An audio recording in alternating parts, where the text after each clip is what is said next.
네, 안녕하세요. 글쓰기 수업에 오신 여러분 환영합니다. 오늘은 글쓰기 2주차인데요.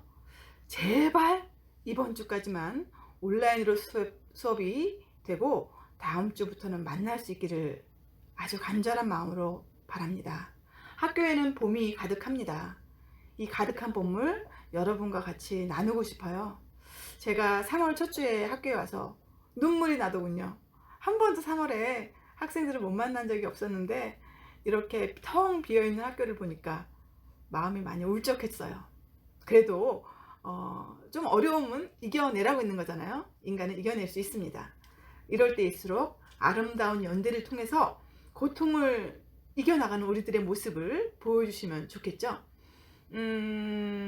강의실에 사는 것보다는 조금 어색하지만 그래도 오늘 수업이 잘 진행될 수 있도록 해봅시다. 오늘은 크게 두 가지로 진행됩니다. 여러분들의 글들에 대한 피드백과 지난주에 자유롭게 쓰기로 했잖아요. 그 피드백과 또 하나는 교재 1장 여러분이 구했든 구하지 못했든 진행될 수 있을 것 같아요.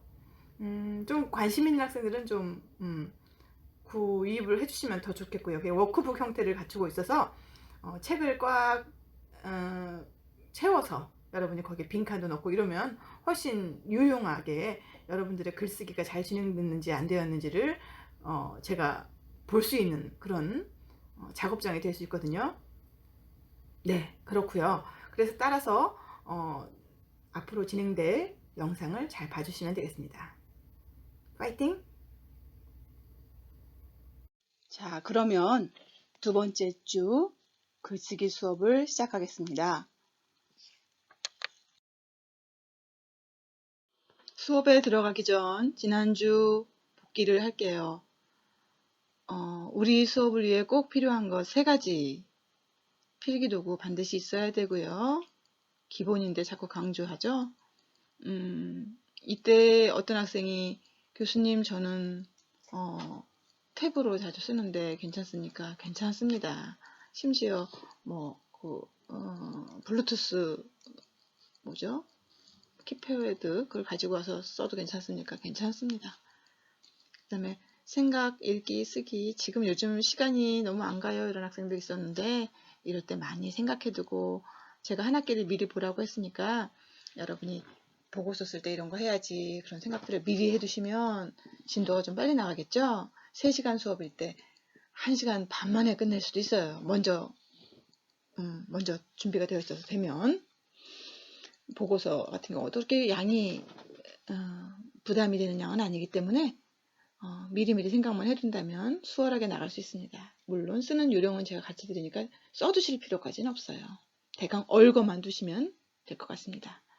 TLS 활용은 요즘같이 온라인 수업일 경우에는 특별히 많이 활용해야겠죠.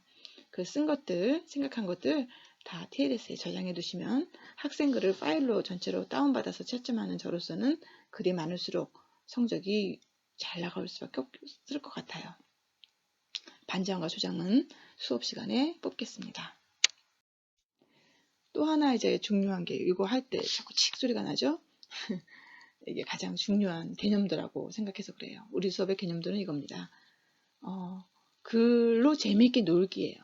피할 수 없으면 즐기세요. 여러분 글 어렵다 힘들다 하지 말고 즐겁게. 보니까 글 못 쓰는 학생 하나도 없더라고요. 잘 쓸 수 있잖아. 조금 더 잘 쓰면 되는데 아주 잘 쓰고 욕심 부리니까 그렇지 뭐 뜻만 통하면 됩니다. 이상한 문장만 아니면 욕심 버리지 않고 쓰면 다 쓸 수 있을 테니까 부담 갖지 말고 재밌게 놉시다. 글을 왜 써야 하지 하는 것에 대한 동기유발을 항상 가져셔야죠. 예를 들면 보고서는 왜 써야지? 공부한 거 티내기 위해서. 설명문 왜 써야지? 내가 아는 것 전달하기 위해서. 주장문 왜 써야지? 내가 생각하는 것 다른 사람에게 전달해서 설득하기 위해서. 이런 동기유발을 꼭 하셔야 되겠고 그러한 것을 위해서 옆에 좌우로 도와주는 애들 단어와 좋은 문장을 만들고 문장을 잘 이어서서 문단 만드는 것에 대한 것 또 양쪽으로 오른쪽으로 또 보면 맞춤법에 대한 기본적인 점검 이것을 잘 한다면 오른쪽 아래 대학생이면 이 정도 수준에 달할 수 있는 그런 수준을 스스로 정하라고 해봤잖아요. 그런 수준에 그래도 부끄럽지 않게 폼나는 그런 글을 쓸 수 있어야 되겠죠. 그렇게 되면 긴 글도 자신 있는 여러분이 되셔서 원래는 다 자신 있다고 라고 쓰는 게 맞춤법상은 맞아요. 구호처럼 써봤습니다. 교수님도 맞춤법 틀리네요 그러시지 마시고요. 그렇게 해서 나아가서 취업도 문제없는 여러분이 되실 겁니다. 자, 오늘 수업의 목표는 3개의 강의로 이루어집니다. 3시간짜리 수업은 25분에서 25분 정도의 동영상 강의 3개로 이루어지게 되어 있거든요. 그래서 25분 이렇게 잘라서 하겠는데요. 먼저 하나의 강의에서는 글에 대한 기본적인 생각, 그리고 여러분이 쓰기도 하는 시간을 갖고요. 또 글쓰기를 잘하기 위한 방법을 보면서 글을 수정해보는 시간도 갖겠습니다. TLS에 글을 올릴 거고요. 첨삭과 피드백도 받게 될 겁니다. 그리고 연습 문제와 어문 규정까지가 오늘의 수업의 목표입니다. 본격 수업에 들어가기 전 우리가 못난 글 피하는 법에 대해서 좀 이야기를 해보려고 해요. 글쓰기를 잘하는 법, 잘된 글을 쓰기 위해서는 여러 가지 이론이 있겠지만 조금 이따가 하겠지만 그 전에 먼저 얘네들을 피하면 더 좋은 글이 될 수 있겠죠. 그런 것들을 몇 개 짚어봅니다. 유시민 작가가 하신 말인데요. 문장은 짧게 한다는 것을 아무리 강조해도 지나치지 않아요. 괜히 길게 멋있게 쓰려고 하다가 주어가 생략된 글, 막 뒤죽박죽된 글 그런 경우가 될 수 있으니까 짧게 쓰시는 게 좋아요. 우리 문장의 특성은 주어와 서술어가 제일 멀리 떨어져 있다는 것이에요.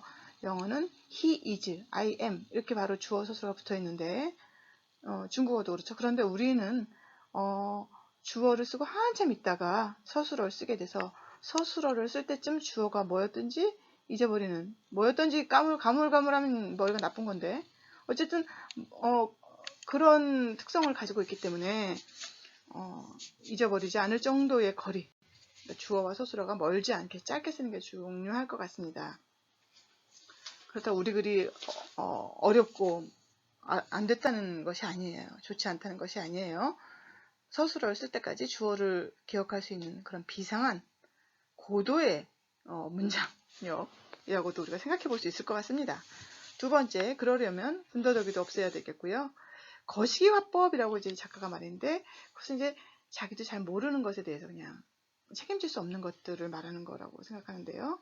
이것도 여러분이 좀 더 조사해 봐도 좋습니다. 중국 글자, 우리말에 섞여 있는 중국 글자라든지 일본식 조사, 뭐뭐의 뭐 이런 것들도 그래요. 뭐뭐의 의한도 되도록 피하는 것이 좋다고 합니다. 그리고 피동문도 쓰지 않는 것, 이런 것들을 피하면 좋은 글이 된다는 건데 정리하자면 담백하게 짧게 군더더기 없이 쓰는 것이란 얘기예요. 네, 조금 전에 말한 거시기 화법도 비롯해서 일본식 조사, 또 중국식 한자, 피동문 이런 것들이 뭔지 한번 알아보고 싶은 학생들이 있으면 한번 좀 더 찾아봐 주시면 좋겠어요.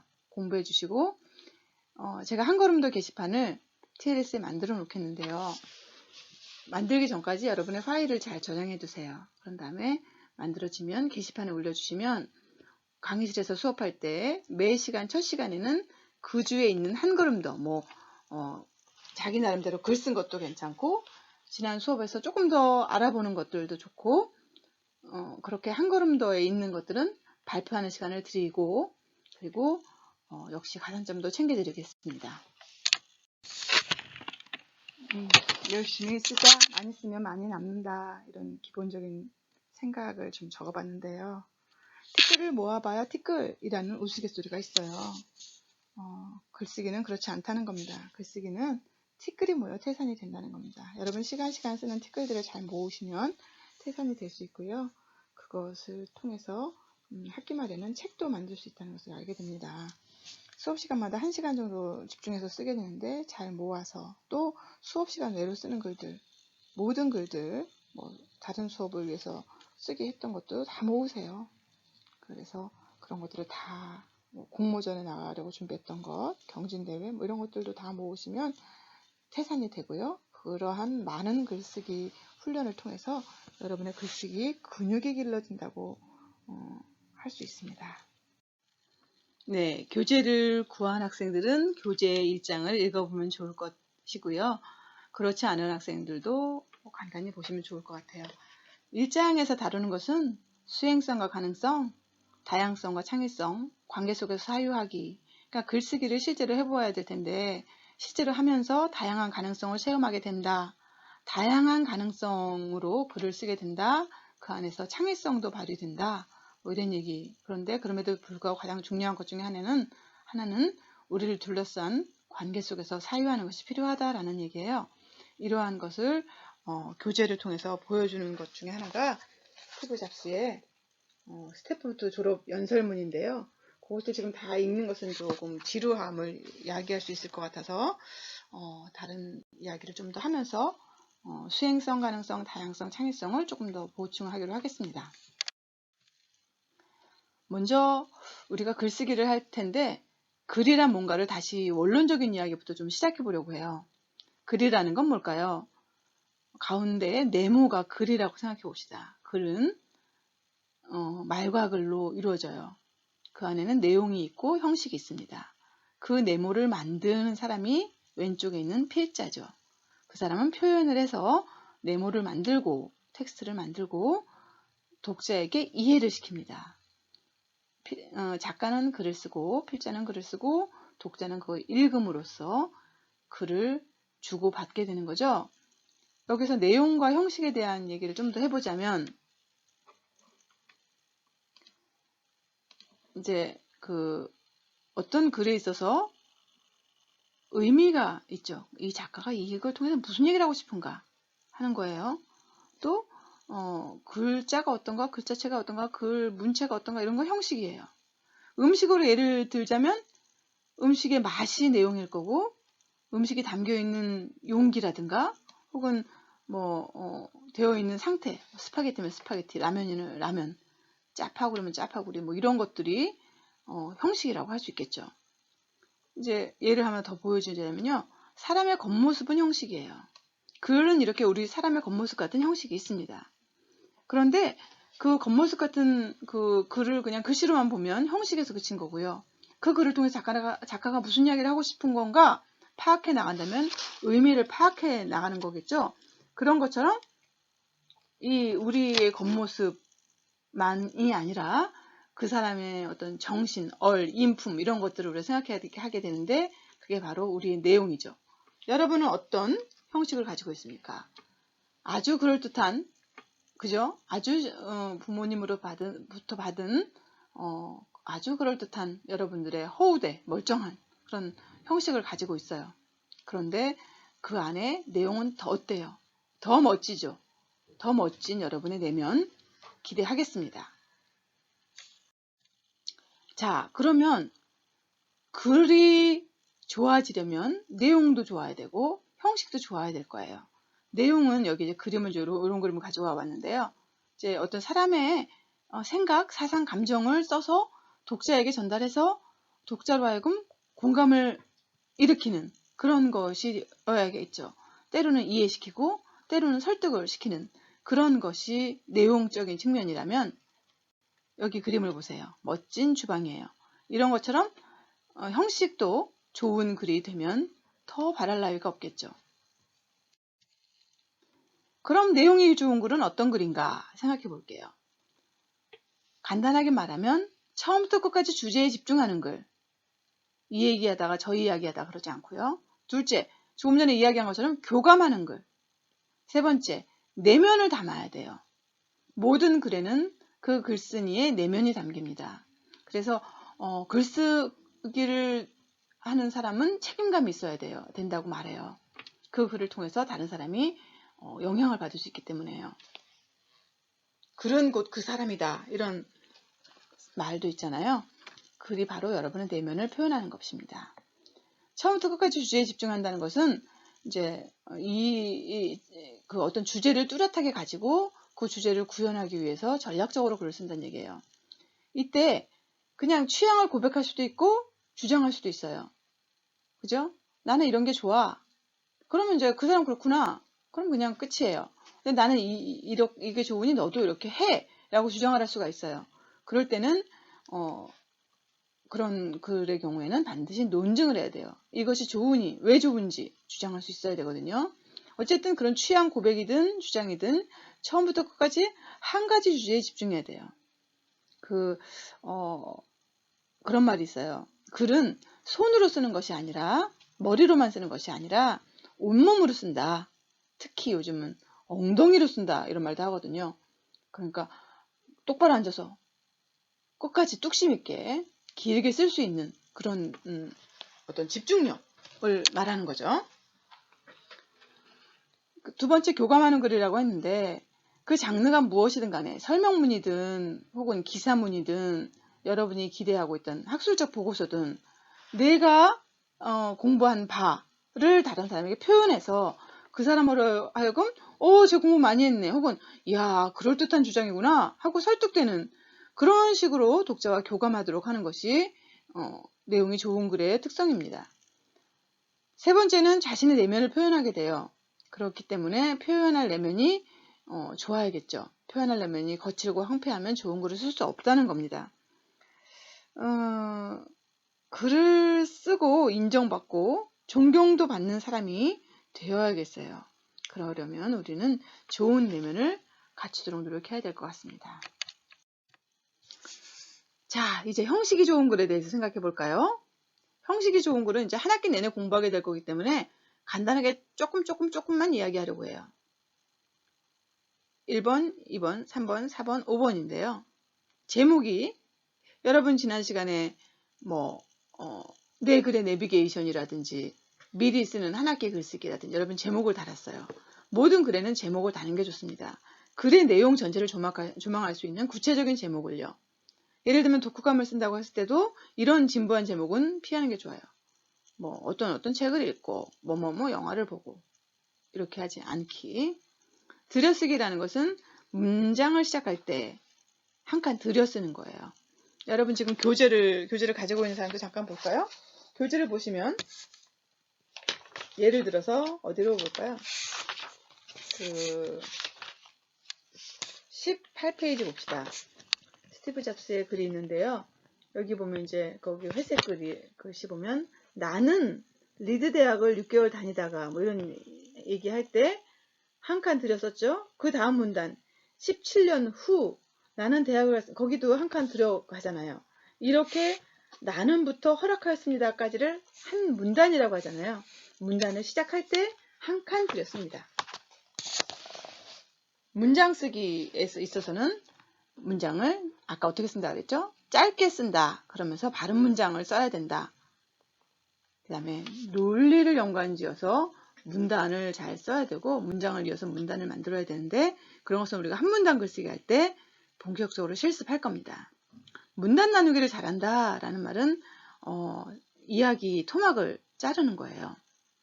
그러니까 다른 생각을 이야기할 때 다른 이야기를 할 때는 글의 토막을 내야 돼요. 그래서 보통 글은 5개의 도막으로 이루어집니다. 서론 한 도막, 결론 한 도막, 본론이 1, 2, 3 정도, 2개 정도, 3개 정도 있으면 좋겠죠? 그런 정도로 나누어지는데 그런 것들을 문단이라고 할 수 있어요. 마지막으로 고쳐쓰기, 첨삭, 아무리 강조해도 지나치지 않습니다. 쓰고 자꾸 고치고 자꾸 고치는 거예요. 저도 이 동영상 녹음을 할 때요. 한 번에 훅 하는 것 같죠? 수업은 한 번에 쭉 학생들하고 하니까 편한데 눈 마주치면서 하니까 이거는 보지 않는 상태에서 제가 하려니까 자꾸 실수가 나고 학생들 리액션이 없으니까 이게 잘하는 건지 못하는 건지 이거 모르겠고 그래서 다시 하고 또 하고 그래요. 그래서 지금 이게 한 4번째인 것 같습니다. 그런데 한다고 더 좋아지는 것 같지 않고 여러분과 빨리 대면해서 해야겠다는 그런 마음만 간절해집니다. 그렇게 5개를 형식이 좋은 글의 특징으로 뽑을 수 있습니다. 글은 다양해요. 문학적인 글이 있고요.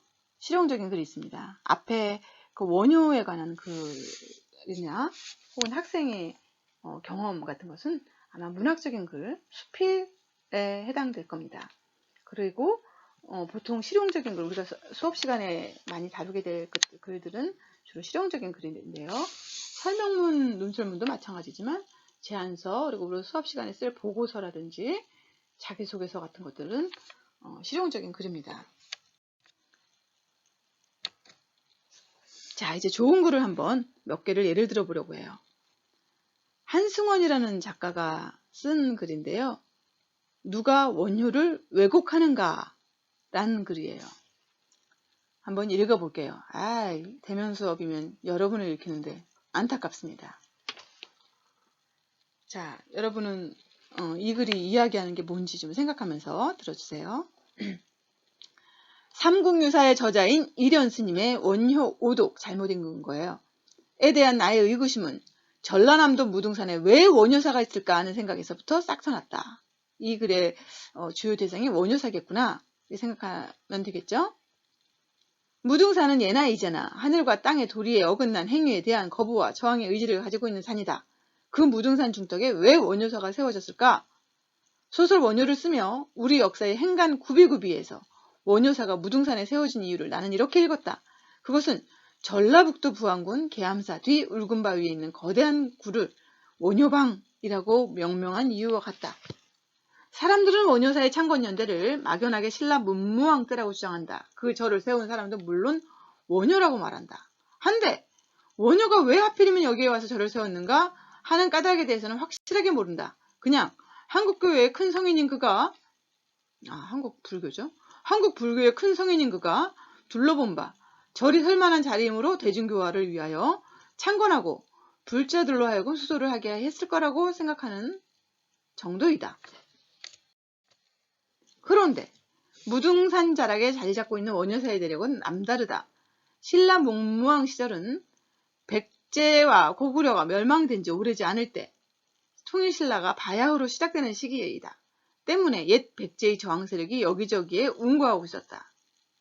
백제를 복원하고자 하는 저항 세력이 운집한 대표적인 곳이 광주의 무등산 중턱이고 부안의 계암사 뒤편의 울금바위 굴이었다. 당시 무진주에는 도독의 군주처럼 백제 유민들을 다스리고 있었다.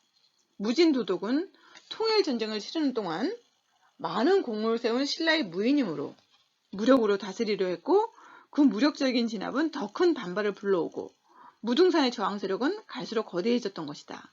서랍을 신라 중앙정부의 입장에서 볼 때 군대를 동원하여 그들을 토벌하는 전쟁을 치르지 않으면 안 되었다. 그때 문무왕은 원효를 보내서 회유를 한 것이었다.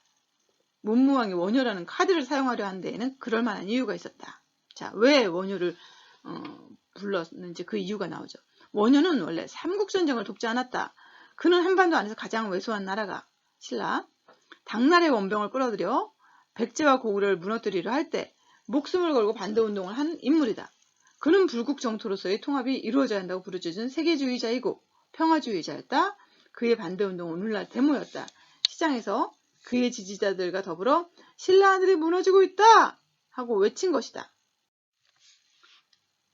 무열왕 김춘추는 반전운동의 중추 역할을 하는 원효를 가만두고는 전쟁을 치를 수가 없어 강제로 요석공주 궁 속에 연금시켜 파괴하게 하고 사위를 삼아버렸다. 대외적으로는 성스러운 통일전쟁으로 과부가 되어 있는 공주나 탐하는 파렴치한 스님이라고 선전을 했다.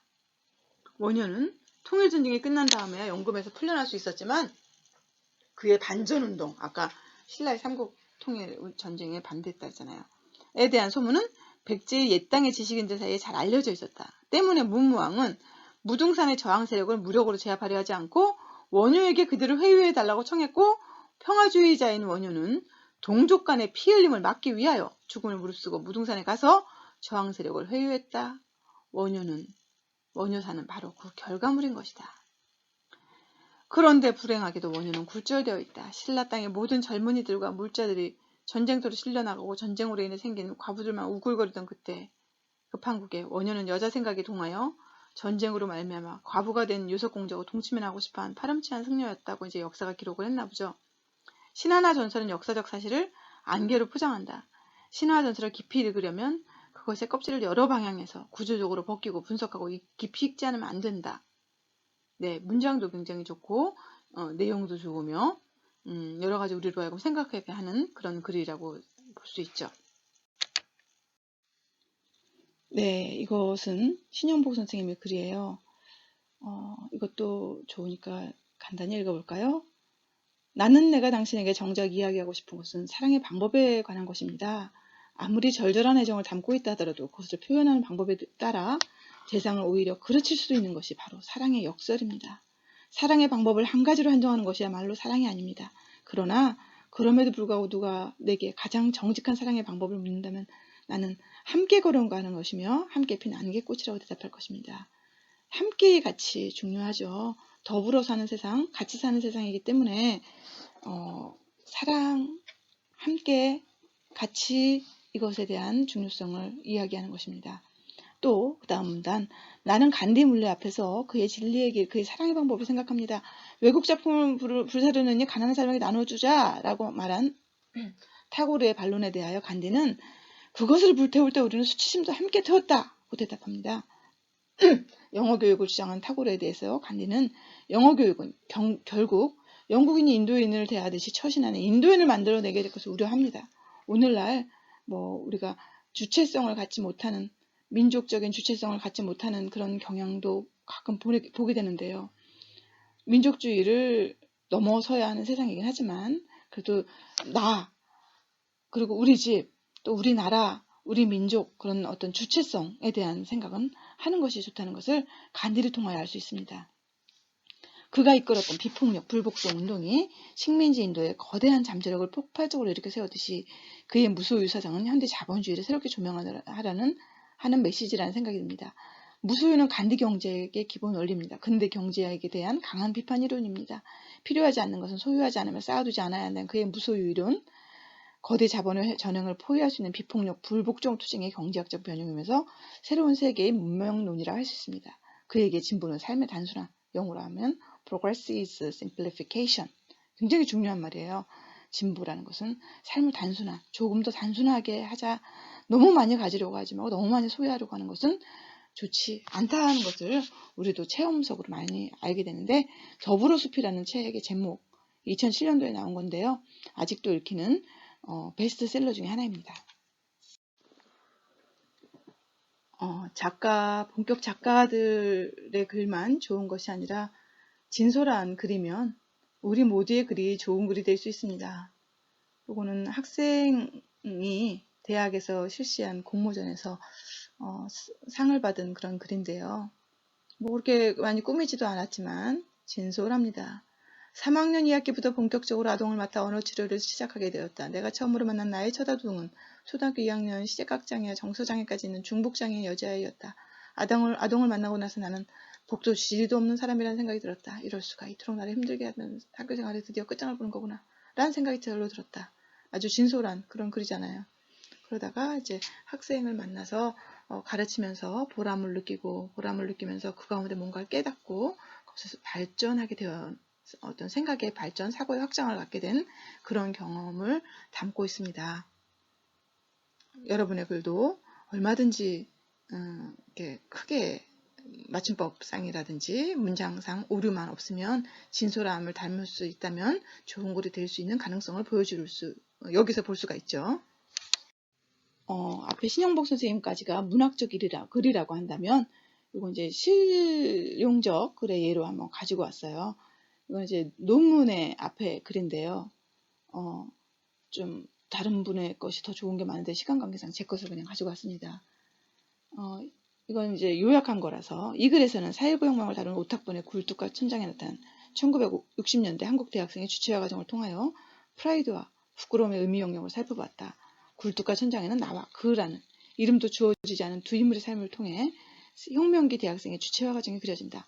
주로 하숙방이나 강의실 오가는 나와 강의실 밖의 삶을 통해 성장하는 그 두 사람은 각자 다른 성장을 하게 된다. 이런 것들을 쭉 이제 보여주고 있는 내용을 요약한 것입니다. 이런 게 논문인데요. 우리 수업은 이런 식으로 이제 쓰되 보다 더 줄여진 내용으로 쓰게 됩니다. 실용적 글의 예입니다. 네, 이것도 실용적 글의 예죠. 항소를 하면서 그 이유서를 쓴 거예요. 이게 이제 명문이라고 해서 많이 인기가 많아서 저도 한번 가지고 와봤습니다. 여러분들도 한번 읽어보시면 좋겠어요. 정권과 학원 간에 이렇게 빨간 줄이 쳐졌을 때는 맞춤법상 잘못된 건데 이거는 그냥 그림으로 가져보다 보니까 고칠 수가 없어서 놔뒀는데 띄어야겠죠. 정권과 학원 간의 상호 적대적 긴장 상태를 해명하기 위해서 우리는 4월 민주혁명을 짓밟고 이 땅에 최초의 국제독재 정권을 수립한 5.16 군사쿠데타 이후 4반세에 걸쳐 이어온 학생운동에 반독재 민주화 투쟁 혈사와 아울러 가열되어 온 독재 정권의 학원 탄압사를 살펴보아야 할 터이지만 이 글이 항소 유서임을 고려하여 1964-65년 대일굴욕 외교 반대 투쟁, 1974년 민청학년 투쟁, 1979년 부산 마산 지역 반독재 민중투쟁 등을 위시한 무수한 투쟁이 있어왔다는 사실을 지적하는데 여기도 띄어야 돼요. 그치기로 하고 현 정권의 핵심 부분이 견고히 형성되어 사실상 권력을 장악한 1979년 12월 12일의 군사 쿠데타 이후 상황만을 살펴보기로 하겠습니다. 자, 요거는 이제 내용은 굉장히 좋은데 형식상은 좀 문제가 있죠. 물론 띄어쓰기는 이 그 키보드를 작업한 그 사람의 잘못일 것 같은데 그 외의 문제는 문장이 너무 길어요.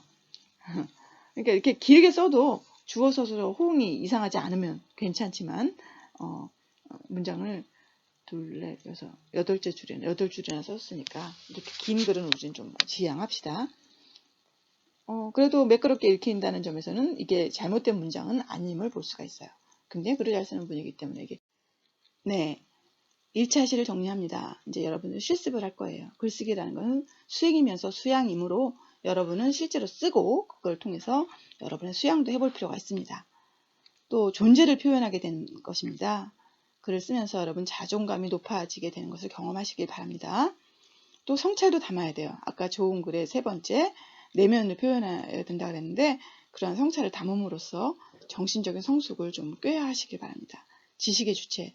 여기에서 여러분이 글을 쓸 때 뭔가 지적인 것도 좀 넣을 수 있을 것 같아요.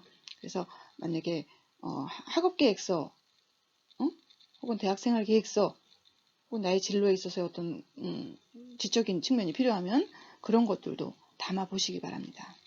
자, 누군가 그러더라고요. 읽기는 거룩한 작업. 오늘날 얼마나 많은 학생들이 스마트폰 PC에만 빠져 있습니까? 거기서 손을 떼고 좀 책을 자꾸 읽어보시기 바래요. 읽기는 거룩한 작업입니다. 또 그 거룩한 작업을 바탕으로 여러분이 쓰기를 한다면 통쾌하게 여러분을 드러낼 수 있어서 좋은 시간이 될 수 있을 것 같습니다. 자, 지금부터는 이제 글쓰기 실습으로 들어갈 거예요. 타이머를 작동을 하시는데요. 지난주에 해봤는데 제가 30분 정도 쓰라고 했는데 어떤 학생은 9분 만에 쓴 타이머를 보여주기도 하던데 조금 길게 좀 써보세요. 생각을 좀 더 해보시란 말입니다. 지금부터 40분을 좀 작동을 해주시고요. 다음 그 2차 시하고 3차 시에는 실습 글이 이렇게 긴 게 없어요. 그러니까 여기에서만 좀 긴 글이 있으니까 여기서만 좀 시간을 좀 써주세요. 책이 있는 학생은 교재 23페이지에 하시면 되겠고요. 제가 이걸 또 급히 찍어서 끼워 봐야겠네요. 이런 식으로 생겼으니 여러분들도 그 원고지 형태를 한번 써보는 연습을 해봐도 좋을 것 같습니다. 뭐에 대해서 쓰냐면 신입생인 여러분들은 대학생이 된 나의 마음가짐, 어떻게 나는 살 것인가. 이렇게 되면 보통 학생이 처음부터 여러분 지난번에 그래서도 나는 글쓰기를 싫어했다, 나는 원래 글이라는 거 몰랐다, 이런 자기의 자기 반성을 많이 쓰는데요. 그건 이제 지우고요. 지금부터는 대학생이 되었으니 이렇게 해야겠다. 첫째 이렇게 해야겠다. 둘째 이렇게 해야겠다. 셋째 이렇게 해야겠다. 이렇게 좀 잡아주세요. 물론 앞에 들어가는 말은 있어야겠죠. 첫째 이렇게 해야지, 둘째 이렇게 해야지, 셋째 이렇게 해야지 하고 결론 정리하시면 될 것 같습니다. 이게 바로 글의 서론, 본론, 결론이에요. 거기서 조금 더 본격적으로 하려면 대학생활 계획서를 써도 좋아요. 첫째, 공부를 이렇게 하겠다. 뭐 2학년 때 어떻게 하고 좀 구체적으로 자격증을 이렇게 따고 뭐 이런 식으로 마음가짐만 쓰는 것은 첫 번째 거고 대학 생활을 이렇게 구체적으로 보내겠다. 자격증을 어떻게 타고 뭐 스펙을 어떻게 쌓고 뭐 이런 거. 그 다음에 재학생들은 진로계획서를 쓰는 게 좋겠습니다. 2학년, 3학년, 특히 4학년 학생들은 지금부터 어떻게 나의 진로를 잘 설정해 나갈 것인가.